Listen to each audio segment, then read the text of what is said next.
이지훈, 김순희 권사님 가정이 꽃다발 공주하겠습니다.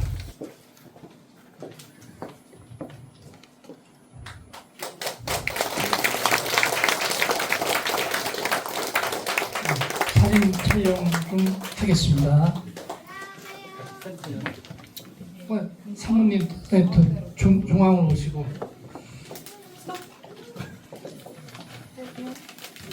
하나, 둘, 셋. 예, 식구님들 반갑습니다. 저한테 환영사를 해달라는 말씀을 김동호 목사님이 하셔서 참 제가 환영사를 할 것이는 아닌데 환영사를 올리겠습니다. 예, 우리 교회에 우리 도형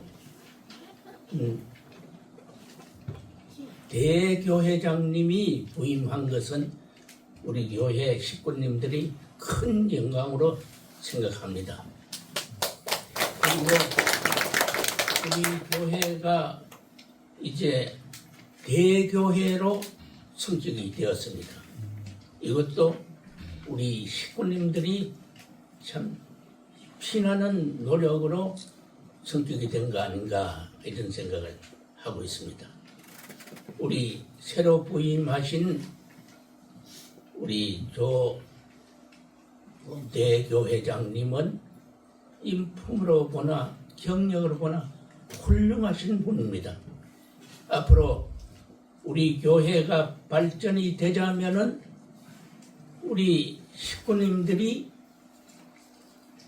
교회장님을 중심을 해서 똘똘 뭉쳐서 단결을 해서 교회 발전이 할 수 있도록 여러분들이 노력해 주셨으면 부탁을 드립니다.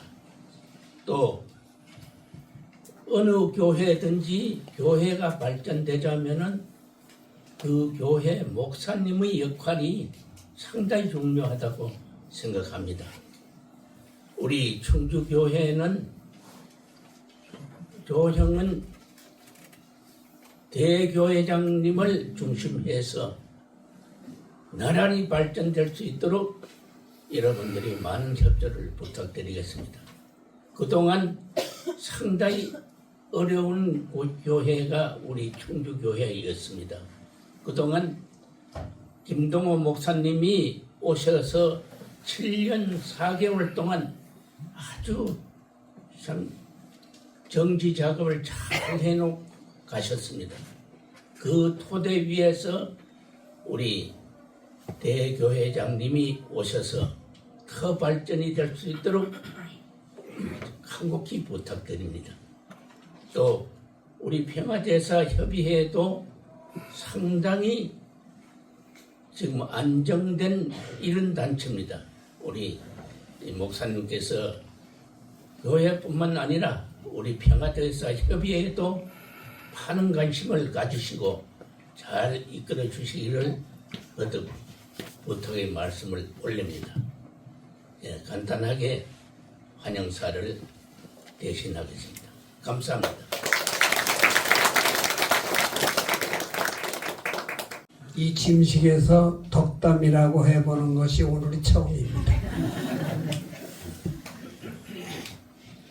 우리 교회에서 하고 있는 가정맹세 8가지가 있습니다. 그 중에 6번째 가정맹세를 저는 제일 귀하고 좋아합니다. 한번 읽어보겠어요. 천일국 주인 우리 가정은 참 사랑을 중심하고 하늘 부모님과 참 부모님의 대신 가정으로서 천운을 움직이는 가정이 되어 하늘의 축복을 주변에 연결시키는 가정을 완성할 것을 맹세하나이다. 한 가지 여쭤보겠어요. 천운을 믿습니까? 네. 그 천운을 움직이는 가정이 누구라고요? 축복 가정입니다. 참 이 말 한마디를 자신 있게 할 수 있다고 하는 사실, 이런 단체가 지구상에 있다고 하는 사실, 이건 기적 중에 기적이 아닐 수가 없습니다.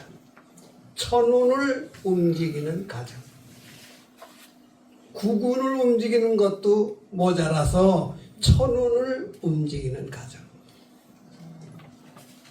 오늘 이날은 충주교회에 천운이 임재하는 날이었습니다. 천운이 임재하는 날이었습니다. 이제부터 영계가 동원할 것이에요. 이 지구상에 수많은 종교단체가 있지만 그 어떤 종교단체보다도 저희 통일교회는 영계를 제일 잘하는 종교단체입니다. 믿어요? 영계를 제일 잘하는 단체. 영계를 동원시킬 수 있는 단체. 우리밖에 없어요. 근데 영계가 어디냐? 바로 여기가 영계예요. 저 하늘 끝에 있는 게 아니에요. 바로 이 공간이 영계입니다. 지금 이 공간 안에는 수많은 전파들이 있어요, 없어요? 있어요. 몇백 개가 넘는 전파들이 있어요. 그 전파들은 쉼 없이 활동하고 있어요. 살아 움직이고 있어요. 그런데 우리 눈은 보는 눈이고 귀는 듣는 눈이고 손은 무엇이든지 만져보는 손이지만 이 공간에 꽉 차 있는 공기처럼 차 있는 전파 봐요? 못 봐요? 못 봐요. 붙잡아요? 못 붙잡아요? 못 붙잡아요. 이게 바로 영계입니다. 바로 이게 영계예요. 민심이 천심이다. 지금까지 그랬어요. 그런데 그 시대가 바꿔졌어요. 민심이 천심이 아니라 천심이 민심을 만들어 세상의 판을 바꾸는 때가 지금이에요. 그때가 말세예요. 민심이 세상을 이끌어가는 시대 끝이에요. 말세예요. 말세. 뭐가 끌어가요? 천심이. 이게 놀라운 사실이에요. 여러분, 천심의 중심이 어머님의 마음이에요. 어머님의 마음 잡수시는 대로 세상의 운세는 돌아간다. 확실하게 믿고 하늘 앞에 우뚝 서야 될 통일교회 교인이다. 김동호 회장님 7년 4개월 고생 많이 하셨어요. 수고 많이 하셨어요. 그 이상 공로를 세운 분도 드물어요. 그러나 이세로서 오늘 충주교회에 취임하시는 대교회장님 더욱더 중요하고 귀하고 엄청난 천운과 함께 오늘 취임하신다고 하는 사실을 우리 다시 한번 박수로 환영합니다.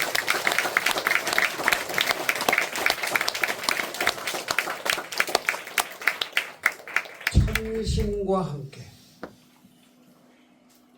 민심이 아니에요. 구군도 아니라 천운과 함께 하는 이 자리인 것을 확실히 마음속에 간직하시고 형식이 아니라 진심으로 진정으로 한 가지 예를 말씀드리며 끝나겠습니다. 제가 안양교회장을 했었어요. 그 안양교회에 아주 초창기 권사님이 계세요. 할머니예요. 초창기 때 가끔 자주 아버님이 청파동에서 오신다는 거예요. 그 협회에서 연락 온다는 거예요. 아버님 안양으로 떠나셨다. 그러니까 이 권사님은 그때마다 인전미를 준비하셨다는 거예요. 그 인전미를 그냥 만들어 드리면 하나도 안 남기고 다 잡수셨대요. 그런데 하루 같은 내용으로 전화가 온 거예요. 아버님이 떠나셨다고. 그래서 바삐 권사님이 평소 하시는 대로 인절미를 만들다가 그만 잘못해가지고 손가락에 끝에 피가 한 방울 떨어지게 된 거예요. 떡을 만들어야 할 그 쌀에 피 한 방울이 떨어진 거예요. 그래서 그 권사님이 고민하시다가 시간도 없고 할 수 없이 평상시보다도 10배는 더 씻어가지고 인절미를 만들어서 평상시대로 아버님 도착하시자마자 갖다 드렸다는 거예요. 그러니까 권사님은 다른 신경 없어. 과연 아버님이 저 떡을 맛있게 드실까 안 드실까? 그런데 놀랍게도 젓가락 한 번 안 가시더래요. 하나도 안 잡수셨다는 거예요. 그래서 이 권사님이 평생을 두고 회개하는 기도를 가지셨다는 거예요. 한 가지 여쭤보겠어요. 아버님은 그 떡을 평상제대로 안 잡수셨다. 누가 가르쳐줬어요? 누가 가르쳐줬냐고요? 느낌이에요. 느낌. 생각보다 앞서는 게 느낌이에요. 이 영계라고 하는 것은 느낌으로 알아요. 느낌으로. 사람은 누가 보더라도 처음 봐도 어디서 많이 본 것 같고 그냥 말이라도 한마디 걸고 싶고 그런 사람이 있는가 하면 또 어떤 사람은 쳐다보기도 싫고 눈도 마주치기 싫은 그런 느낌이 있는 사람 있어요? 없어요? 있어요. 있고 말고요. 저는 어때요? 느낌이 괜찮아요? 네. 아주 우리 새로 오시는 조영희 교회장님 사모님 너무 느낌이 좋아. 이게 2세의 특권입니다. 특권 중에도 특권 2세! 나도 부러워하고 있어요. 2세 목회자님을 충주교회가 모셨다고 하는 이 사실 하나가 천운과 함께 천심이 깊게 동원할 수 있는 놀라운 역사가 된다. 천운을 움직이는 가정이 되어 하늘의 복을 주변에 연결시켜주는 축복 가정이 될 것을 맹세합니다.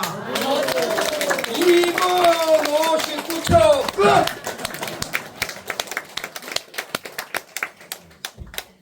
사랑하는 충주 대교회 식구 여러분, 안녕하십니까?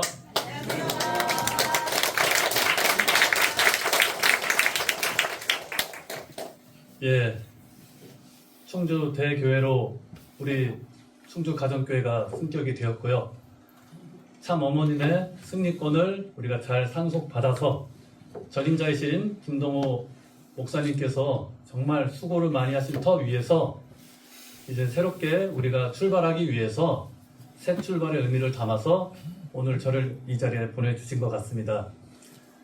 우리 평화대사 협의회를 이끌고 계시는 우리 김무시 회장님 그리고 평화대사 여러분들 오늘 이 자리에 함께해 주셔서 정말 다시 한번 감사드리겠습니다.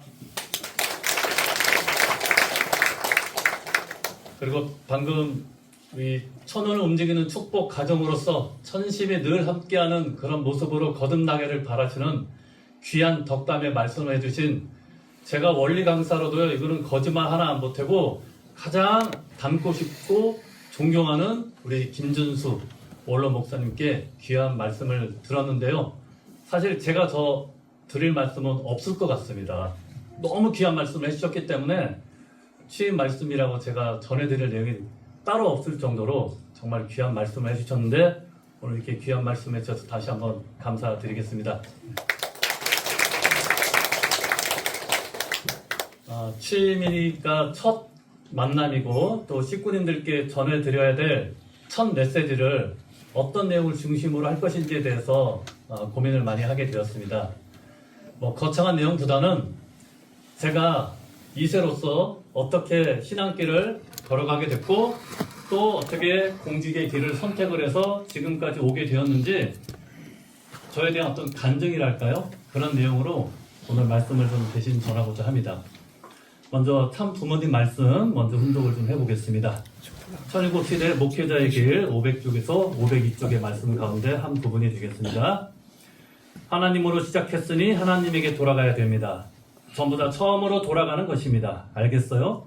그래야 하나님의 것이 내 것이 되는 것입니다. 하나님보다 더 높은 자리에 서기를 바라는 것이 하나님의 소망이고 하나님의 욕망이라는 것입니다.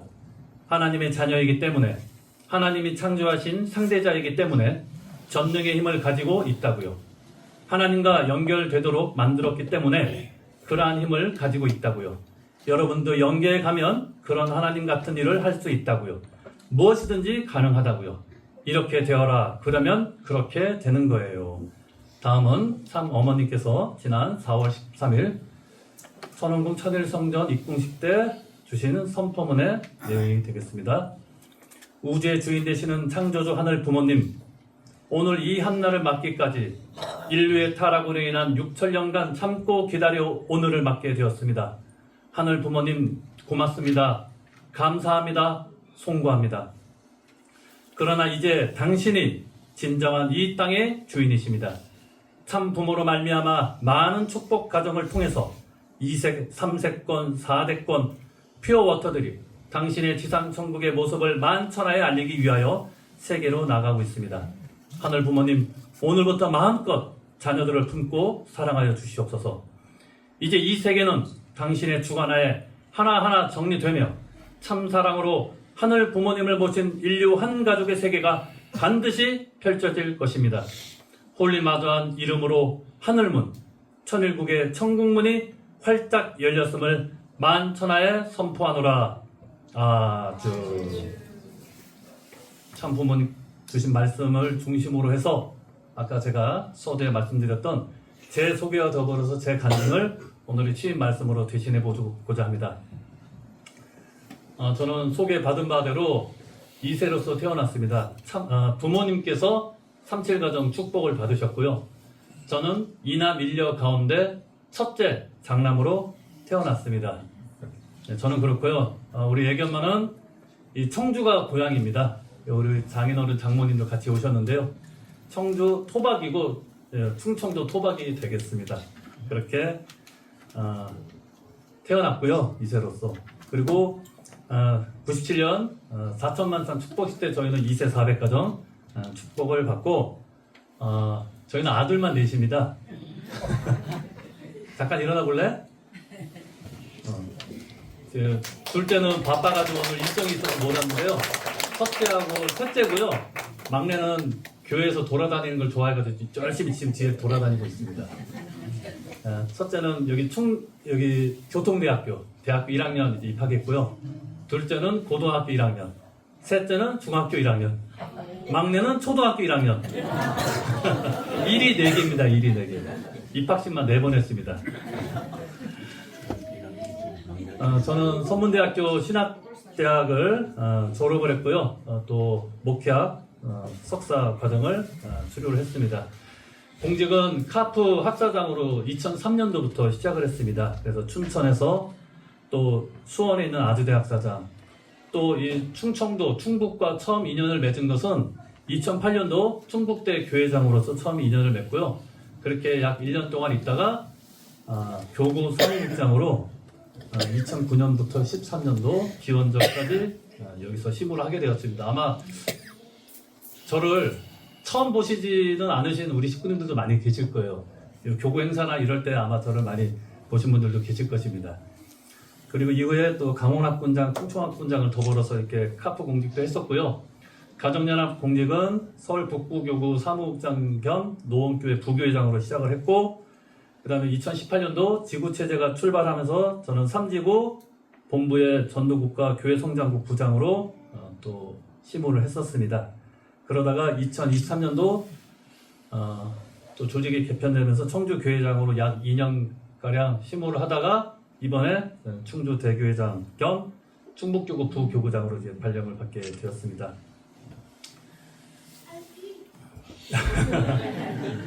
지금의 제 모습하고는 좀 다릅니다. 제 100일 사진하고 돌 사진인데요. 아까 소개드린 대로 저는 37가정이신 부모님의 이남 이녀 가운데 첫째로 태어났습니다. 태어난 곳은 경북 봉화에 있는 하나 작은 곳에서 태어나게 되었습니다. 참부모님께서 운영하시던 그 회사가 있었는데요. 동아지탄이라고. 거기에서 이제 아버지께서 근무를 하시다가 거기 회사가 정리가 되고 제가 7살 되던 무렵에 81년도에 인천으로 이사를 했습니다. 한국 티타늄 회사로 이제 입사를 다시 하시면서 인천에서 저는 초등학교, 중학교, 고등학교 시절을 보내게 되었습니다. 중학교를 입학을 하고요. 성학생에 속해 가서 열심히 이제 예배와 활동을 하던 그 무렵에 중학교 3학년이 되었을 때였습니다. 장래 직업에 앞으로 제 진로에 대해서 좀 생각을 해보게 되었는데요. 나는 과연 나중에 커서 어떤 일을 할까? 근데 그때 당시 제가 어땠냐면은 성학생 활동을 정말 열심히 한 것 같아요. 그래서 학생회장도 하고 교구연합회장도 했었거든요. 그러다 보니까 이 교회에서의 좋은 느낌과 이 경험을 나중에 성인이 돼서도 느끼고 싶다, 경험하고 싶다라는 그런 생각을 갖게 되면서 저는 자연스럽게 그러면은 이 교회 관련된 일로서 목표를 해야 되겠다. 이렇게 마음을 중학교 3학년 때 먹게 되었습니다. 그때 성학생들 분위기가 얼마나 좋았냐면은 굳이 설명 비유를 좀 드리자면은 어머님께서 초창기에 대해서 많이 말씀을 하셨잖아요. 초창기 때 정말 사랑과 정이 넘치는 우리 초창기 식구님들의 모습. 저는 물론 2세로서 태어났기 때문에 그 시절을 경험해보지 않았지만은 그때 우리 성학생의 형제 자매들의 분위기는 초창기 때 어머님께서 말씀하신 사랑과 정이 넘치는 그런 식구들의 모습이 연상될 정도로 너무나 그 형제 자매들을 만나는 게 좋았습니다. 그래서 토요일, 일요일은 저는 거의 교회에서 살다시피 그렇게 지내게 되었습니다. 그런 만남이 너무 좋았고요. 그런 만남을 통해서 예배드리고 활동하고 화동하는 그런 모습들이 너무 좋았기 때문에 저는 중학교 3학년 때 선문대학교 신학대학을 입학을 해야겠구나 이렇게 생각을 하고 그때부터 마음을 먹게 되었습니다. 이 왼쪽에 있는 사진은요 37가정 자녀들 성지순례 때 중학교 3학년 졸업할 그 겨울 무렵에 같이 순례를 했었습니다. 저 부산에서부터 시작해가지고요 창원을 거쳐서 또 선문대학교도 저희가 순례도 하고요 파주까지 이렇게 다녀오는 일정이 있었고 또 고등학교 2학년 때는 인천교구 교구 성학생회장을 하면서 나름 이렇게 열심히 활동을 하게 되었었습니다. 그렇게 저는 청소년기를 교회와 더불어서 이렇게 생활을 하게 되었습니다. 당연히 이제 94년도 이제 고등학교를 졸업하고 대학교 입학할 때 저의 진로는 자연스럽게 선문대학교 통일신학과를 이제 선택을 해서 입학을 하게 되었습니다. 대학교 1학년 때, 2학년 때 저는 학교 생활, 또 동아리 활동, 또 여러 가지 수련이라든지 모임 등 열심히 그런 활동에 또 학업에 열심히 참석을 하면서 미래의 목회의 모습을 하나씩 그려보게 되었습니다. 근데 사람이 살다 보면요 항상 평탄하게만 살 수가 없는 것 같습니다. 저에게 있어서도 저희 개인적으로도 그렇고 우리 가정적으로도 집안의 시련이 생기기 시작하게 되었습니다. 96년도 그때부터 저희 어머니께서 갑자기 건강이 나빠지시기 시작을 하셨습니다. 그리고 저희 아버지께서는 젊으셨을 때도 폐에 좀 문제가 있으셨던 것 같은데 한국 티타늄 그 공장에서 오래 일을 하시다 보니까 공기가 안 좋은 회사에서 일을 하시잖아요. 그러다 보니까 아무래도 호흡기 계통에 좀 어려움을 겪으셨는지 일찍 60세도 되지 않으셔가지고 회사를 퇴직을 하셨습니다. 그런데 퇴직하고 가만히 놀 수만은 없잖아요. 저희들도 이제 먹여 살리고 키워야 되니까 집안의 가장으로서 집안을 경제적인 문제를 책임지시기 위해서 아버지께서는 그때부터 막노동을 하게 되었습니다. 96년 당시가요. 저는 대학교 2학년을 마치고 이제 군대를 가기 위해서 휴학을 했을 때였습니다. 그래서 휴학하고 군대를 가기 위해서 기다리는 약 한 4개월, 5개월 그 기간 동안에 저도 아버지를 따라서 같이 막노동을 했습니다. 그래서 인력사무소 같은 데 가면은요, 저희 아버지하고 저를 일컬어서 조씨부자라고 했습니다. 항상 세트로 같이 다녔기 때문에 일도 같이 아버지하고 저를 같은 자리에 배정을 해주었습니다. 조씨부자 저기 가서 일하세요. 그러면 아버지하고 저하고 같이 막노동 현장에 가서 일을 하게 되었습니다. 자, 경제적으로 어머니도 그렇고 아버지도 직장을 이제 그만두시고 막노동을 하시니까 얼마나 힘들었겠어요. 저는 그런 일을 해보지 않은 입장에서 하루하루 아침에 일찍 일어나는 것도 힘든데 또 몸을 쓰는 막노동을 하니까 당연히 힘들었지만은 가정의 시련도 있었지만은 아버지와 함께 일을 하면서 저는 그 가장으로서의 그런 아버지의 어떤 무게감일까요? 그리고 우리 아이들을, 우리 자녀들을, 우리 어르신들도 그렇지만 옛날 우리 아버지 어머니들은 그 사랑이나 정 같은 거 잘 표현 안 하시잖아요. 요새는 어떤지 모르겠지만은. 근데 아버지께서는 일을 하시면서도 항상 쉬는 시간이 되면은 저를 먼저 챙기셨어요. 식사 시간이 돼도 항상 제가 먼저 식사를 할 수 있도록 자리도 마련해 주시고 또 식사 끝나고 잠깐 쉬는 시간에도 아버지께서도 피곤하고 힘드실 텐데도 항상 제가 먼저 쉴 자리를 마련해 주시고 하시는 그런 모습을 보여주셨습니다. 그런 아버지의 모습을 통해서 아버지께서는 비록 말로써 표현은 안 했지만은 당신의 삶으로서 생활로서 정말 아들을 위해주는 그런 아버지의 사랑을 저한테 베풀어 주셨고 그런 아버지의 모습을 통해서 이 아들을 향한 자식을 향한 그 부모의 사랑, 아버지의 사랑을 느끼게 되었고요. 동시에 부모로서, 아버지로서, 가장으로서 얼마나 무거운 책임을 갖고 이렇게 힘들게 살아가고 계셨는지 부모님의 그런 노고를 생각하게 되었습니다. 경제적으로만 어려웠던 것뿐만 아니고요.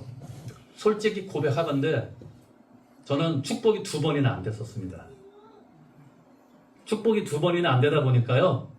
너무나 상처를 많이 받게 되었습니다. 신앙적으로도 심정적으로도 정말 상처와 타격을 많이 받게 되었고 그로 인해서 저는 한때 교회를 떠나고 싶었습니다.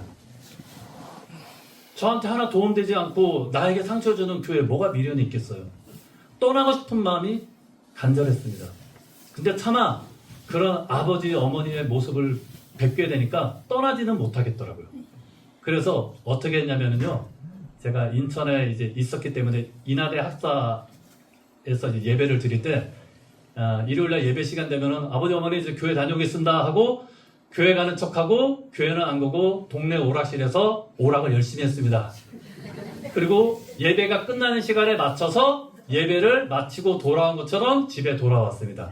그러면 어머니 아버지는 물어보실 거 아니에요. 오늘 식구들은 많이 왔니? 목사님 말씀은 어떻니? 그러면 둘러댈 말이 없으니까 늘상 그렇죠. 뭐 식구도 늘상 비슷하고 말씀도 비슷해요. 이렇게 둘러대기 바쁜 그런 모습.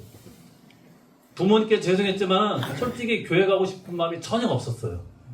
너무나 상처를 많이 받았기 때문에. 그리고 반항도 하고 싶었어요. 반항하기 위해서 제가 어떻게 했냐면요. 머리를 이만큼 길렀었습니다. 제가 장발로. 친구들이 저보고 미쳤대요. 너 돌았냐 미쳤냐 할 정도로 머리를 기르면서 이렇게 다닐 때도 있었습니다. 그래서 저는 밥 먹을 때마다 머리가 흘러내리더라고요. 그래서 여성분들 식사하실 때 머리 이렇게 잡고 식사하시잖아요. 저도 똑같이 머리 이렇게 잡고 식사를 했거든요. 그러니까 머리를 기르신 여성분들이 얼마나 노고가 많으신지 저도 머리를 길러보니까 알겠더라고요. 예. 그렇게 좀 생활을 했었습니다. 근데 이 상처는 어떻게 헤아릴 길이 없고 풀 수 있는 길이 없고 가슴은 답답해 죽겠는데 이걸 어떻게든 풀고 싶어가지고 제가 택했던 것이 뭐냐면은 원화도라는 무도였습니다. 참 부모님께서 원화도 하라는 말씀도 주셨잖아요. 그래서 선문대학교에 원화도 동아리가 있었습니다. 저는 중학교 때 처음 원화도 무도를 접하고 대학교 입학하면은 선문대학교 동아리는 원화도 이렇게 중학교 3학년 때부터 마음을 먹고 원화도 동아리 활동을 정말 열심히 했습니다. 선문대학교 신학대생들은 원화도 하면은 조형이 할 정도로 저를 그렇게 원화도와 등치가 될 정도로 정말 저는 열심히 했었습니다. 이제 군대를 다녀오고요. 99년도에 이제 대학교 3학년으로 복학을 하고 1년이 지날 무렵 이제 겨울방학을 맞이해서 마산에 원화도 수련원이 있었습니다. 그때 이 원화도의 큰 스승님이신 한봉기 선생님이 계신데 그 수련 기간 중에 어느 날은 저한테 저를 이렇게 따로 부르셔가지고 여러 가지 생각을 물어보시더라고요. 너는 앞으로 원화도에 대해서 어떻게 생각을 하니? 그리고 대학교 4학년 때도 너는 앞으로 어떻게 할 계획이니? 뭐 여러 가지를 물으시더라고요. 그때 당시 저는 원화도가 너무 좋았기 때문에 보통 대학교 4학년이면 취업 준비, 취직 준비에 많이 신경을 쓰잖아요. 신학대 4학년이라고 다를 게 없거든요. 목회 준비 아니면은 목회가 어려우면 어디 공직 생활로 갈 것을 준비하는 기간이 4학년 기간이고 일반 대학생들도 취직을 위해서 요새는 뭐 대학교 1학년 때부터 준비를 하긴 하는데 4학년 되면은 그것에 집중하기도 바쁜데 저는 원화도가 너무 좋았기 때문에 하루도 안 빠지고 저는 원화도 정말 열심히 운동하고 수련할 것입니다. 라는 저의 다짐과 확신을 선생님께 말씀을 드렸습니다. 그러니까 선생님이 그게 마음에 들으셨던지 그래 그러면 네가 앞으로도 네가 선문대학교 원화도 동아리를 열심히 이끌어 주길 바라고 그런 차원에서 내가 너에게 사범띠를 줄게. 그때 당시 원화도 사범이 되기 위해서는요 대학교를 휴학하고 1년 동안 수련을 받아야지만이 원화도 정사범의 자격을 받을 수 있는 입장이 있었습니다. 우리 선배님들은 그렇게 1년 휴학하고 1년 수련을 통해서 원화도 사범을 습득을 하셨는데 저는 군대 제대하고 3학년 복학해가지고 그냥 매일 열심히 운동한 것밖에 없었어요. 그리고 앞으로도 열심히 하겠다는 그 다짐밖에 없었지만은 그런 마음 자세가 마음에 들었는지 저에게 원화도 사범 자격을 부여해 주셨습니다. 그래서 그런 선생님의 그런 모습을 통해서 왜 이런 말이 있잖아요. 남자는 자기를 알아주는 사람을 위해서 목숨을 바친다라는 그런 어떤 격언 같은 게 있지 않습니까? 선생님께서 저를 그렇게 이해를 해주시고 인정을 해주셨기 때문에 나는 죽을 때까지 원화도를 절대 손에서 놓지 않겠다라고 다짐과 결의를 하고 때로는 원화도를 위해서 내가 정말 내 목숨까지 내가 바치겠다라는 각오와 결의가 자연스럽게 생기더라고요. 그렇게 인정을 받으면 사람은 자기 목숨을 바쳐서도 움직이게 되는 것입니다. 우리 식구님들도 마찬가지 아니시겠습니까? 참 부모님으로부터 축복을 받으시고 축복 가정으로서 천일국 주인으로서 우리들을 불려주시고 그렇게 인정을 해주셨기 때문에 우리가 힘들고 어렵지만 이 뜻길을 따르고 또 생이 다하는 날까지 이 길을 가겠노라고 오늘도 이렇게 다짐하기 위해서 이 자리에 오신 거 아니겠습니까? 저도 그런 마음으로 원화도 수련을 좀 열심히 했었습니다. 하지만 그렇다 하더라도 저의 신앙적인 문제는 아직 해결되지 않았습니다. 축복이 안 됨으로 인해서 받았던 상처, 그리고 참 부모님이 정말 메시아가 맞나? 축복 가정들, 우리 어머니 아버지 말 그대로 축복이잖아요. 복을 내려주셨는데 왜 우리 집은 점점 경제적으로 가세가 기울어지고 어머니는 병에 시달리시고 아버지는 일찍 퇴직을 하시고 노가다 생활하시고 나는 왜 축복이 두 번이나 안 되고 있을까?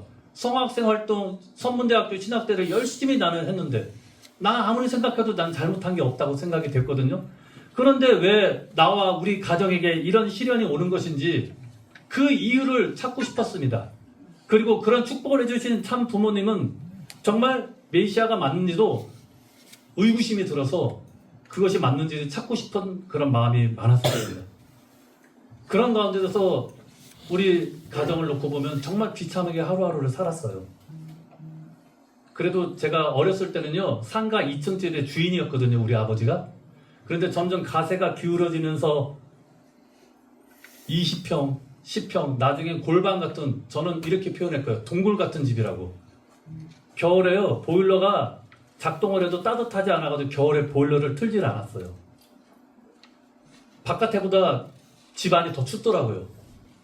그 추울 때 이불 덮으면 그 차가운 느낌, 그 닿는 거 느낌 아시죠? 항상 그렇게 이불 덮을 때마다 그런 느낌. 입김을 허 불면 입김이 나고. 보일러가 작동이 안 되니까 뜨거운 물이 나올 수가 없잖아요. 근데 그때 당시에 우리 집에 정수기가 있었어요. 뜨거운 물, 찬물 나오는 정수기. 뜨거운 물 안 나오니까 머리 감고 샤워를 어떻게 했을까요? 정수기에 뜨거운 물 받아가지고. 뜨거운 물도 받다 보면은 어느 일정량 지나면 또 차가워지죠? 뜨거운 물 한 바가지 정도 받아가지고 그걸로 머리 감고 샤워하고. 화장실 가니까요, 욕실 바닥에 살얼음이 살짝 끼고, 그럴 정도로 정말 겨울 나기가 너무나 어려웠습니다. 경제적으로도 어렵고 건강적으로도 어렵고 축복도 안 되는 이런 우리들의 모습을 보게 될 때 우리는 보통 나에게 이런 시련을 주는 사람들을 원망하게 되어 있습니다. 저희 어머니 아버지도 사기를 많이 당했거든요. 특히 우리 어머니가 너무 세상을 모르고 사시다 보니까 사기도 많이 당하니까 사기 친 사람들을 원망할 수도 있고, 이런 시련이 오게 된 것에 대해서 주위를 탓할 수 있고 환경을 탓할 수 있음에도 불구하고 저희 어머니 아버지께서는 절대 환경 탓을 안 하시더라고요.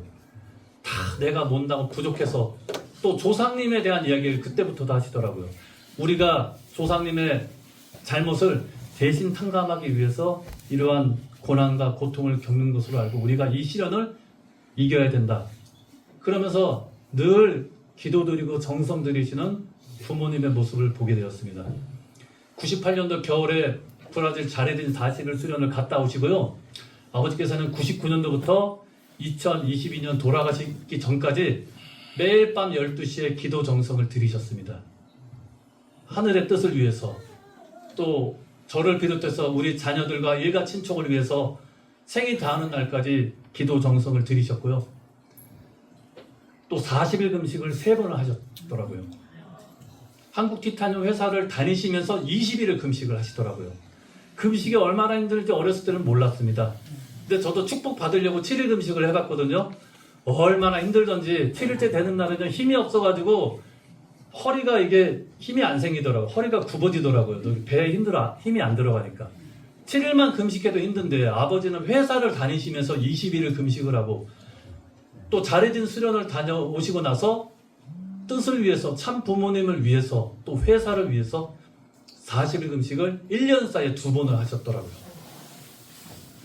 아버지를 저렇게 만든 그 근본 원인은 뭘까? 아버지가 분명히 바보는 아닐 테고 40일을 굶을 이유 까닭이 없잖아요. 저희 아버지를 비교해보면 저보다 목소리도 크시고요.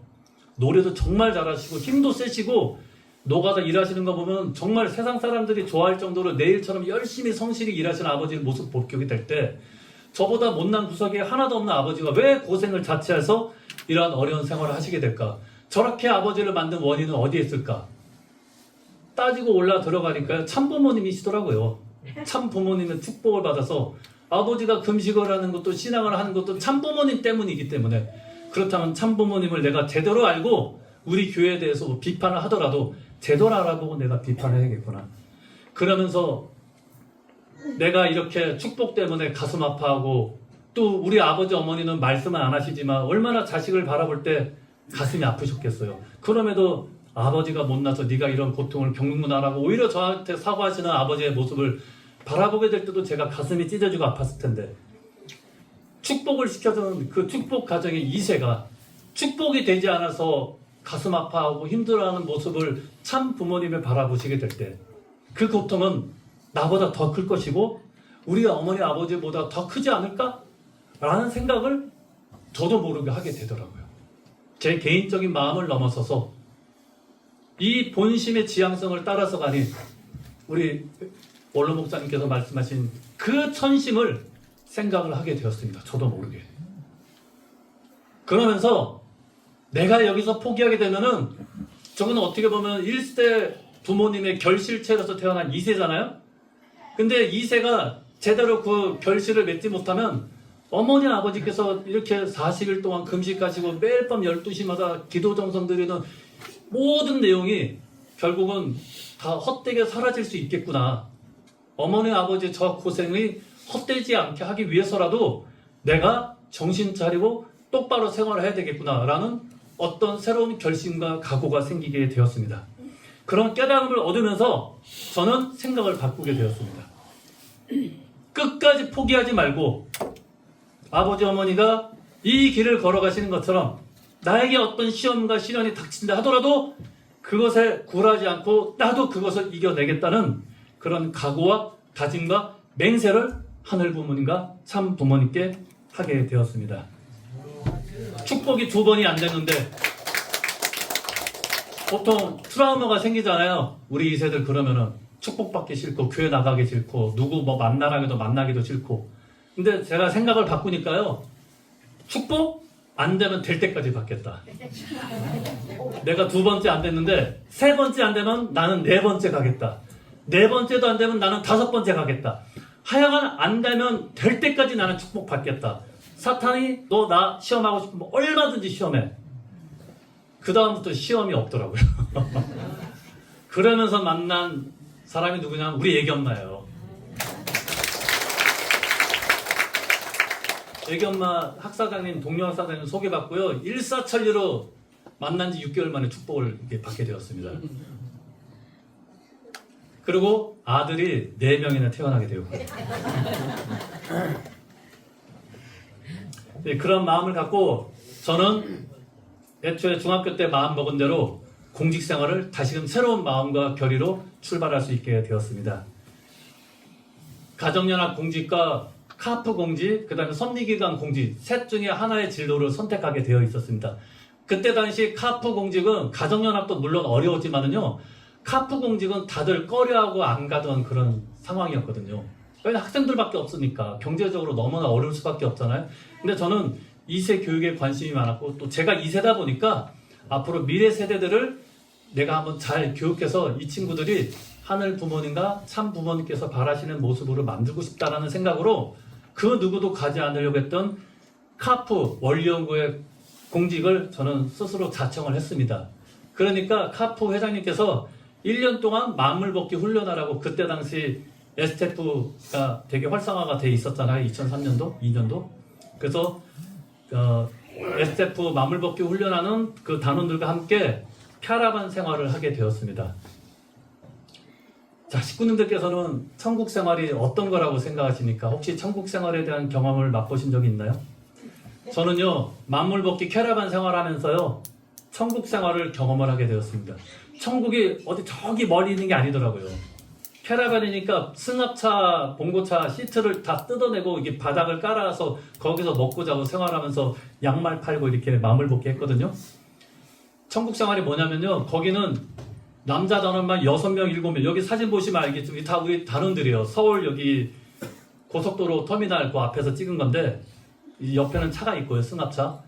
2다리를 뻗고 자기가 너무 힘든 거예요. 6명이 덩치 큰 남자들이 그 좁은 차 안에서 2다리만 뻗고 자도 천국인 거예요. 너무나 행복하더라고요. 2다리 뻗고 자기가 어려운 그 환경에서 다리만 뻗고 자도 행복이더라고요. 그리고 어떤 친구는 그 천국 생활을 맛보기 위해서 우리가 5시만 되면은 아무리 힘들어도 일어나서 운동회를 했었거든요. 일부러 새벽 3시쯤, 4시쯤에 일어나더라고요. 왜? 일어나면 아직도 나에게 2시간이나 더 잘 시간이 있구나. 이거 좋으면서 또 잠이 들고. 그렇게 생활을 가장 어떻게 보면 밑바닥에서 저는 가장 어려운 자리에서 천국 생활의 경험도 하게 되었습니다. 참 육체적으로는 힘들고 어려웠지만은 사랑하는 동생들이 하늘의 뜻을 위해서 이게 1년 동안 휴학하고 이 친구들도 만물벗기 했던 거거든요. 같이 만물벗기 전선에 투입하면서 저는 여러 가지 많은 것을 또 경험하고 실제로 몸으로 체득을 하면서 공직을 시작하게 되었습니다. 이렇게 STF 훈련을 마치고 춘천에서부터 학사 공직을 하게 되었습니다. 여기에 수없이 많은 우리 공직자들, 그 다음에 우리 대학생들을 만나게 되었는데요. 지금 돌이켜놓고 생각을 해보니까 제가 말씀드린 대로 이 친구들을 잘 교육을 시켜서 하늘 뜻을 이룰 수 있는 자녀로서 내가 잘 인도해야지라는 마음으로 대했지만 사실은 이들이 저에게 있어서 선생님이었고 스승님이었습니다. 제가 준 것보다 더 많은 것을 저에게 가르침을 주고 깨달음을 준 대상자들이 바로 여기 수없이 많이 만난 우리 목회 공직자들이었고 우리 대학생들이었다는 것을 느끼게 되었습니다. 그 다음에 가정연합 공직도 역시 마찬가지입니다. 청주에서 충북대 교회장 그리고 교구 사무국장을 하면서 시작한 가정연합 공직 서울에서도 했고요. 그 다음에 지구본부에서도 했고 또 얼마 전까지 지난주까지 청주교회에서 이렇게 목회 공직을 하면서 식구님들께서 저를 목회자로서 공직자로서 잘 성장시켜 주시게 되었습니다. 그래서 그런 식구님들의 은혜에 보답하는 길은 하늘 부모님 참 부모님께서 바라시는 그 뜻을 식구님들과 더불어서 같이 이루어낼 수 있는 목회자로서 더 노력을 하는 것이 그러한 은혜에 조금이나마 보답하는 길이 아닐까 생각을 해보게 됩니다. 하나의 에피소드만 드리고 이제 말씀을 이제 마무리할까 하는데요. 충북교구 교구 사무국장을 할 때 일이었습니다. 2011년도 9월 3일은 제 인생에 있어서 잊을 수 없는 날이거든요. 그때가 언제냐면요. 2012년도 9월 3일이 참 아버님 천주 성화일이잖아요. 정확하게 1년 전이었습니다. 그때 참 부모님께서 전국의 목회자들을 천정궁으로 초대를 해 주셔서 집회를 한다는 공지가 내려왔었습니다. 그래서 저는 전날 밤 저녁에 이제 샤워, 목욕을 깔끔하게 하고 다음날 가기 위해서 이렇게 준비를 하고 있던 차에 교구장님으로부터 전화를 받게 되었습니다. 교구장님 내일 집회 때 교구별로 대표자 한 명씩 참부모님 앞에 장기자랑을 해야 되는데 사무국장 당신이 충북교구 대표로 장기자랑을 했으면 좋겠다라는 말씀이었어요. 만약에 식구님들이 제 입장에서 교구장님의 연락을 받으면 어떻게 반응하시겠습니까? 하겠습니다 하시겠어요? 아니요 저는 못해요. 준비도 안 돼 있고요. 어떻게 반응하시겠습니까? 1번입니까? 2번입니까? 1번. 못해요 이렇게 나가겠죠? 저도 마찬가지로 아이고 교구장님 여기 충북의 목사님들 저보다 훌륭하신 분들도 많으신데 저는 못합니다. 그분들께 저는 양보할 테니까 그분 중에 한 분을 선정해서 대표자를 세워주시면 감사드리겠습니다 하고 전화 끊고 또 열심히 또 이제 샤워를 하고 있었습니다. 근데 한 5분인가 10분 후에 다시 교구장님으로부터 다급하게 전화가 왔었습니다. 내가 전화를 해보는데 다들 안 한다고 하더라. 그러니까 할 수 없이 당신이 좀 했으면 좋겠다. 아니 교구장님이 제가 뭔데 저한테 사정사정 하시더라고요. 저는 교구 사무국장으로서 교구장님을 잘 보필해야 될 책임과 사명이 있잖아요. 근데 그런 교구장님이 저한테 사정하시는 모습을 접하게 될 때 죄송해서라도 더 이상은 사양을 못 하겠더라고요. 알겠습니다. 그러면 제가 좀 부족하지만은 충북교구 대표로 제가 장기자랑을 준비하겠습니다. 이렇게 하고요. 그럼 장기자랑을 뭘 할지를 준비를 생각을 해야 되잖아요. 근데 사실은 그때 당시 참 아버님께서 항상 매일 훈독회를 주관하셨잖아요. 천정궁에서 교구별로 순번 정해서 이제 천정궁에 120명씩 올라가서 훈독회를 할 때였는데 가끔씩 식구들에게 노래 시킬 때가 있으시잖아요. 만약에 내가 부모님을 모신 자리에서 참 부모님께서 나를 지목하게 될 때 그럼 나도 준비가 안 되면 안 되니까 뭔가를 준비를 하겠다라고 일찌감치 준비해뒀던 노래가 사실은 있었어요. 그 노래를 2011년도 9월 3일 천정궁 집회 때 그때 천정궁 뒤에 보면 정자가 있는데 그 천정루라고 합니다. 거기 주변에 삼계탕을 대접을 해주시고 끝나니까 교구별로 대표자들이 장기자랑할 때 제가 천정궁 훈독회 때 부모님이 선택을 해주시면 부르겠다는 노래를 그 앞에서 불러드렸어요. 그 노래가 뭘까요? 노래를 부른다는 게 아니라 그 노래 제목이 뭘까요? 그 노래가 무조건입니다. 무조건 노래를 참부모님께 가장 먼저 들려드렸던 사람이 접니다. 사실은. 참 아버님 성화 이후에 2013년도부터인가요? 4년도부터 왜 어머님께서 집회 때마다 무조건 노래 시키셨죠? 그 노래의 원조가 저예요. 처음으로 식구들께 밝혀드립니다. 교구 대표들로 다 이제 노래하고 나서요. 어머니께서 잠깐 자리를 비우시고 어디를 다녀오시더니만은 양손에 선물 꾸러미를 한가득 이렇게 갖고 오시더라고요. 그래 내가 노래를 잘 들었으니까 상을 주겠다. 그러면서 1등, 2등 이렇게 선정해서 상을 하나씩 주시더라고요. 장기자랑 잘하신 분들한테. 그리고 선물이 딱 하나가 남았을 때 거기에 참석한 목회 공직자들에게 어머니께서 하문을 하시더라고요. 자, 이 선물은 누구를 주면 좋을까 하니까 목회자들이 무조건이요! 라고 이렇게 다 얘기를 하는 거예요. 그럼 무조건 너 나와서 선물 받아가라. 그래서 저는 떨리는 마음으로, 저는 입상할 거는 생각도 못 했고요. 그냥 노래 부르는 것도 감지덕지였는데 부모님께 경배드리고 선물을 받았습니다. 인삼차 선물을 주셨더라고요. 받고 자리에 돌아가려고 하는데 어머니께서 내가 보기엔 네가 1등이다. 그때 이세가 유일하게 공직자로서 대표로 나온 사람이 저밖에 없었거든요. 다 기랴전 같은 1세 우리 선배 목회자들 그 다음에 회장님들이 나와서 장기자랑 했었는데 저는 뭐 뭣도 모르고 막 길길이 날뛰면서 부모님께 노래를 부른 게 그게 기특해 보였는지 귀여웠는지 어머니는 앵콜을 시키시더라고요. 1등도 못한 앵콜을 제가 그때 불러드렸습니다. 그래서 어머니 마음속에 부모님을 향한 나의 마음은 무조건이야라는 그 가사말이 와닿으셨던 모양이에요. 어머니께서. 그래서 아버님 성화 이후에 우리의 신앙 자세를 가르치시기 위해서 무조건 노래를 부르게 하셨는데 저도 그런 마음으로 부모님을 대하고 싶어서 그 무조건이라는 노래를 개사해서 불러드렸거든요. 어머니 마음속에 그게 깊이 남으셨던 것 같습니다. 그래서 저는 처음이자 마지막으로 참 부모님 양희분이 제시시에 부모님께 노래를 불러드리고 칭찬도 받고 선물도 받을 수 있게 되었습니다. 만약에 그때 제가 교구장님의 그런 부탁을 사용했으면은 그런 영광과 그런 축복을 제가 받을 수 있었을까요? 못 받았을 겁니다.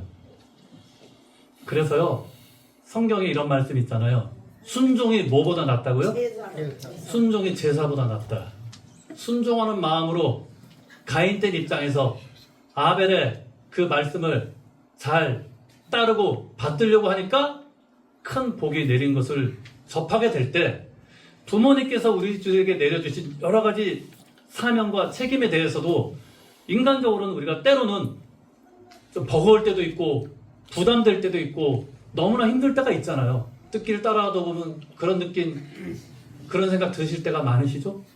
하지만은 그 끝에는 우리들에게 더할 수 없는 그런 축복과 은혜와 사랑을 준비해주고 계시는 하늘 부모님, 참 부모님의 그런 심정을 우리가 맛보고 느낄 수 있을 것입니다.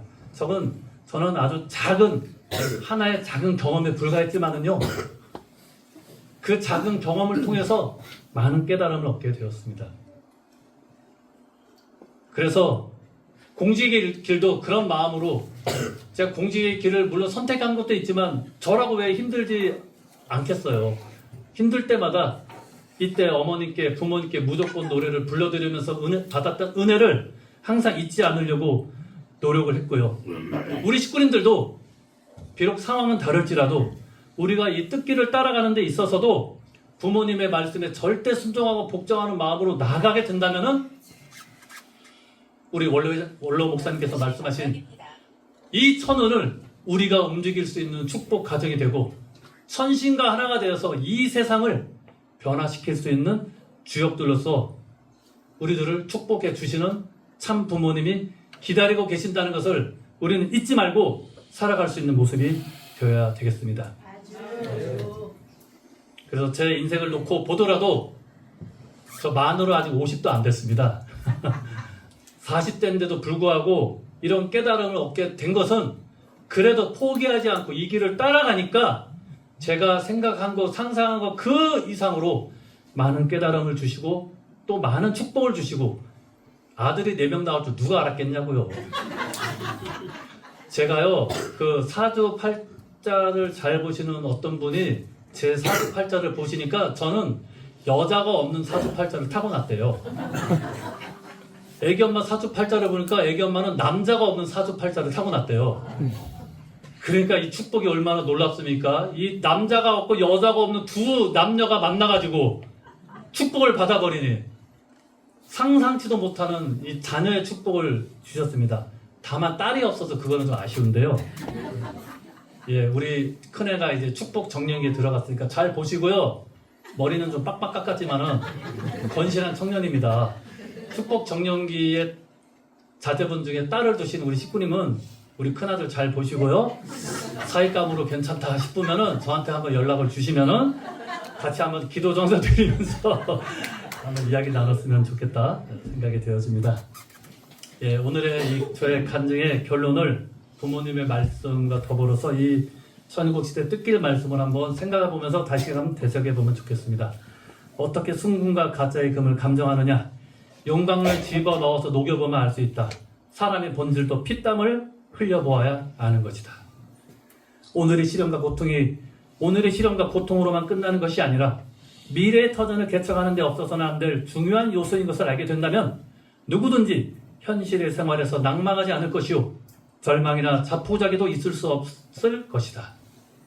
부모가 하나님을 사랑하는 것을 보고 자식들이 감동되어 따라올 수 있는 전통, 양심이 괴로워서 안 따라올 수 없는 전통을 세워야 한다. 이런 자세로 이 충주대교회가 더욱더 거듭났으면 좋겠고요. 충주대교회 우리 축복가정 식구님들 가정 그리고 개인 모두가 이런 말씀을 중심으로 해서 우리가 그 전통을 잘 미래 세대들에게 상속해주고 정말 하늘 부모님이 보시기에 자랑할 수 있고 정말 흐뭇하게 바라볼 수 있는 축복 가정으로서 또 선민 백성으로서 천일국 주인으로서 거듭날 수 있는 우리 충주대교의 모든 우리 식구님들 그리고 우리 평화대사님들까지도 함께 그런 모습으로 이 시간 이후 또 뛰고 달려나가기를 바라면서 저의 취임의 간증 말씀을 전해드리고 마치고자 합니다. 잠깐 보고기도 올리겠습니다. 종교 없이 하늘 부모님, 사랑 없는 천지인 참 부모님, 충주대교에 세워주신 우리 식구님들과의 첫 만남을 이렇게 귀한 시간을 허락해 주심을 감사드립니다. 두 분의 귀하신 아드님을 통해서 축하의 말씀과 더불어서 덕담의 말씀을 통해서 저희가 더욱더 하늘 부모님과 참 부모님께 효정의 도리를 다하고 당신이 자랑스러워할 수 있는 우리 통일가의 전통을 만들어 나아갈 수 있는 우리 충주대교회가 되기를 간절히 바라고 원합니다. 부족한 모습이지만은 솔직한 저의 간증을 통해서 식구님들께 공감되길 바라는 내용이 있다면은 그 내용을 하늘 부모님께서 받아 주셨고 부족한 내용은 단식해서 분별해 주셨기를 바라고 다시금 이제 새로운 각오와 결의로 새 출발할 수 있는 오늘의 이 자리, 이 시간이 될 수 있도록 모든 것을 예비하여 주셨고 준비해 주실 것을 간절히 바라고 원하면서 부족한 이슬을 통해서 나온 말씀 하늘의 것으로만 남기를 간절히 바라면서 이 모든 내용 홀리마다 하늘 보신 축복가정 교형의 이름으로 감사드리며 기도하려 싸움나이다.